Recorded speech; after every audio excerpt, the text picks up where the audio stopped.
evening. Let me call the special council meeting to order for August 16th.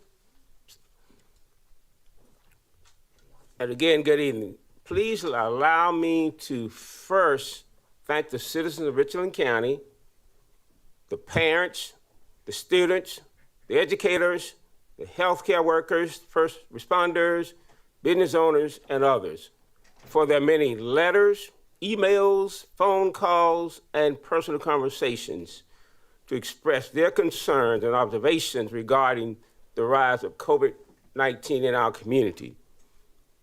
Your concerns matter, and we appreciate your taking the time to express those concerns. You may recall in a news release last week, I stated that any decision regarding face masks in Richland County must be done prudently, and that we will use all the resources at our disposal to ensure council is informed and ready to act prior to the start of school. This is why we are here. I'll now ask the clerk to call the roll for the members present. Malinowski. Pugh. Here. McBride. Here. Livingston. Here. Teratio. Here. Joe Walker. Barron. Here. Overture Walker. Present. Mackey. Here. English. Present. Newton. Here. We have a quorum. Now the chair will entertain a motion for the adoption of the agenda. So moved. It's Second. moved and properly second. Moved and properly second for the adoption of the agenda. Any discussion? There being none, I'll ask the clerk to call the roll for the motion to adopt the agenda. Malinowski. Pugh. Yes. McBride. Yes. Livingston. Yes. Teratio. Yes. Barron. Yes. Overture Walker. Yes. Mackey. Yes. English. Yes. Newton. Yes. Motion passes. That brings us to our first item on the agenda and our only item on our agenda, and that is an emergency ordinance requiring the wearing of face masks in public and private school buildings to slow the spread of COVID-19 in Richland County. The chair will entertain a motion. Chair, Ms. McBride, you recognize. I move to adopt an emergency ordinance requiring the wearing of face masks public and in private schools, buildings to slow the spread of COVID-19. And the recommended ordinance is in front of each council member. Ms. McBride, for clarification, does that motion include the recent amendment near the end of that ordinance? Yes, sir. Thank you. It's Second. moving properly second. It's moving properly second. Discussion. Anyone wish to be recognized for discussion? If not, Mr. Chair, what's that? it appears that Mr. Malinowski has raised his hand on the virtual platform. Thank you. I wasn't looking at the birth platform. Thank you. Mr. Manas, you recognize.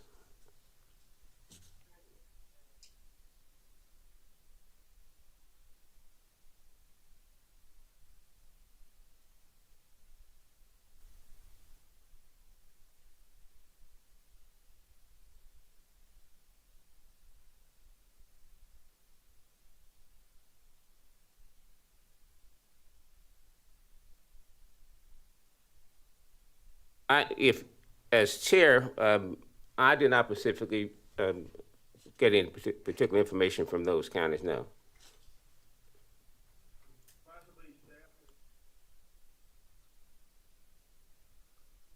I didn't think that was necessary. I was looking at some obvious information. I'd like to see that floor.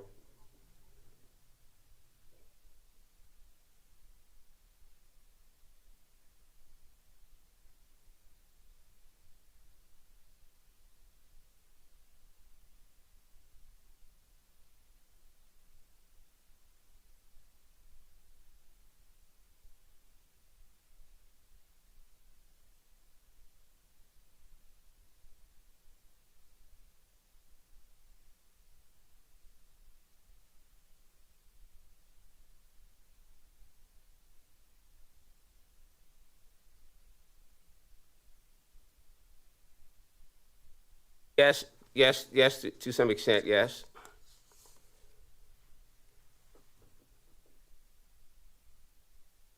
What do you mean?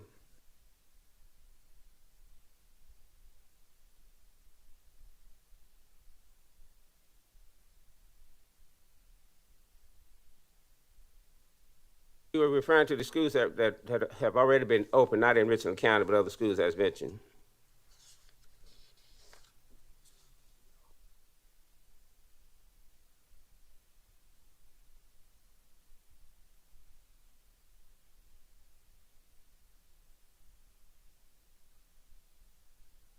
I, I have had at least several teachers who've expressed to me, educators who actually engaged in school systems in terms of teaching and training and so forth, and made it very clear that the virus was present, and some of them even contacted the virus.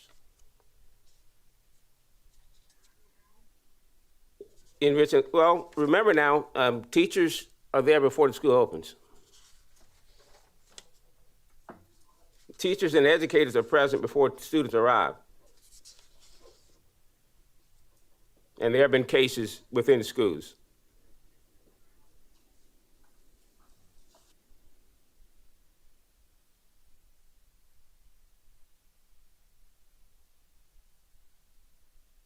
Thank you.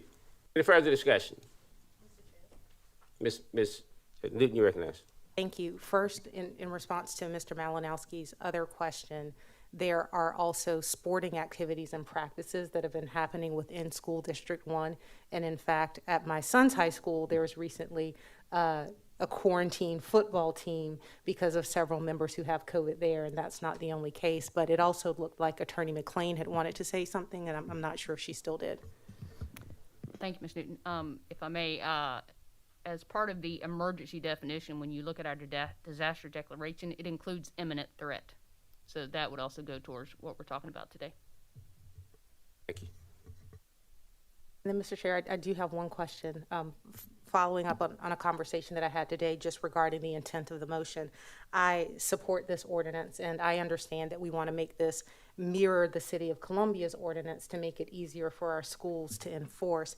I just do have a question regarding the ordinance saying that it applies, if you look on page 3 in the same now therefore paragraph, to public and private schools that are educating students between the ages of 2 and 14.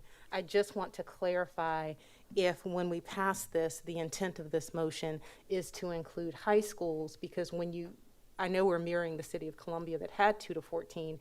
In my particular case, my 9th grade son, when he went to high school, was a 13-year-old. And while I think that he is special, I don't think that he is unique in this way.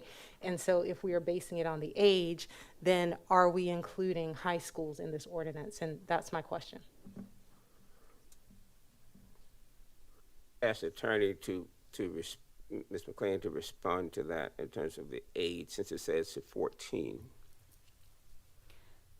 As Ms. Newton stated, we, for clarity's sake, we just included the language that the City of Columbia included, so I don't know what their intent was. The way I read this is that because high schools educate children up to the age of 14, everyone in that high school would be included.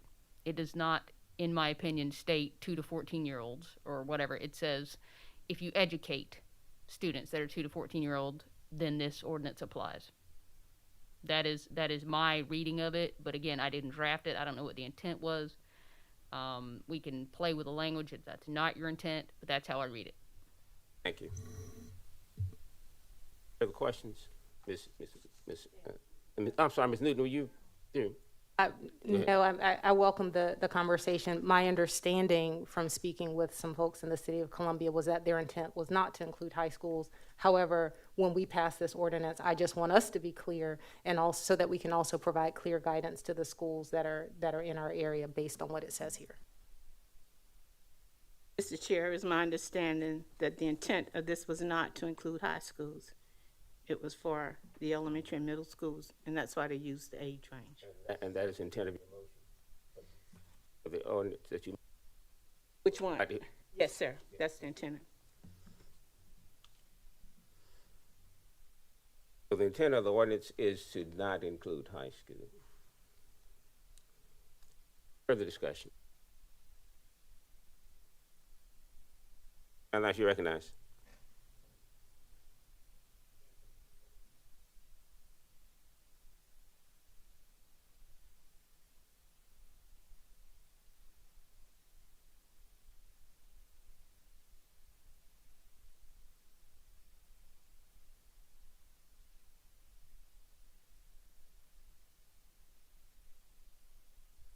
Based on the way I read it, yes.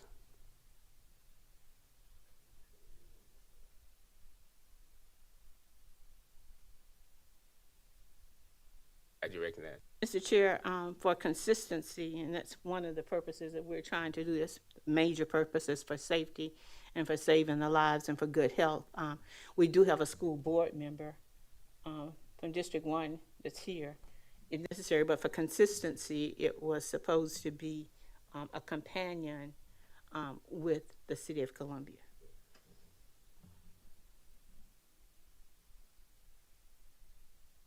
Any further discussion? May be heard, Mr. Chair. Walker, you recognize. Thank you, Mr. Chair. It's always been my understanding that the aim of this ordinance was to protect children that are, if not, well, the concern was always with kids who are not eligible to be vaccinated. So while I'm okay with the language, but I think we just need to keep in mind that the aim of this ordinance is to make sure that we are protecting children who have not reached the age where they can actually receive the vaccination. And, so that's what I would have to add. Because again, in conversations I've had with colleagues as well as with school board members, the primary concern was always with elementary school kids and even middle schoolers who, like my daughter, who's 11 years old, but has not reached the age of eligibility. So. Thank you, Mr. Chair. One of the questions that I had was around, in the very end of this ordinance, section 2, it says, no school shall be required to use public funds to provide necessary face coverings. I believe I had a question earlier about if the county could provide face coverings if requested. Is that listed in the ordinance, or is that just going to be, okay. Could you point, I'm sorry, I just overlooked it. Where is? Section 2. But the last page. Okay. Yes, my question was about would Richland County be able to provide? And Ms. McLean? Do you have the amended draft I sent out? Because it actually says where to write them in that same section, Okay, but it maybe, actually says. you know what? I think oh, I see. Yes. Okay, got it. Thank you. Any further discussion? There being no further discussions, I'll ask the clerk to call the roll for the motion to adopt the ordinance that's before you. Malinowski. Pugh. Yes. McBride. Yes? Livingston. Yes. Teratio. Yes. Barron. Yes. Overture Walker. Yes. Mackey. Yes. English. Yes. Newton. Yes. Motion passes. Entertain a motion for reconsideration. So moved. Second. It's moving proper second for reconsideration of the ordinance before us. Mrs. Only, can you call the roll for the motion for reconsideration? Malinowski. Pugh. No. McBride. No? Livingston. No? Teratio. No. Barron. No. Overture Walker. No. Mackey. No. English. No. Newton. Motion fails. Passes. Next item on our agenda is adjournment. So moved. Second. Motion for adjournment is properly second. Ms. Only, can you call the roll for the motion to adjourn? Malinowski. Pugh. Yes. McBride. Yes? Livingston. Yes. Teratio. Yes. Barron. Yes. Overture Walker. Yes. Mackey. Yes. English. Yes. Newton. Yes. Motion passes. Thank you. Meeting's adjourned.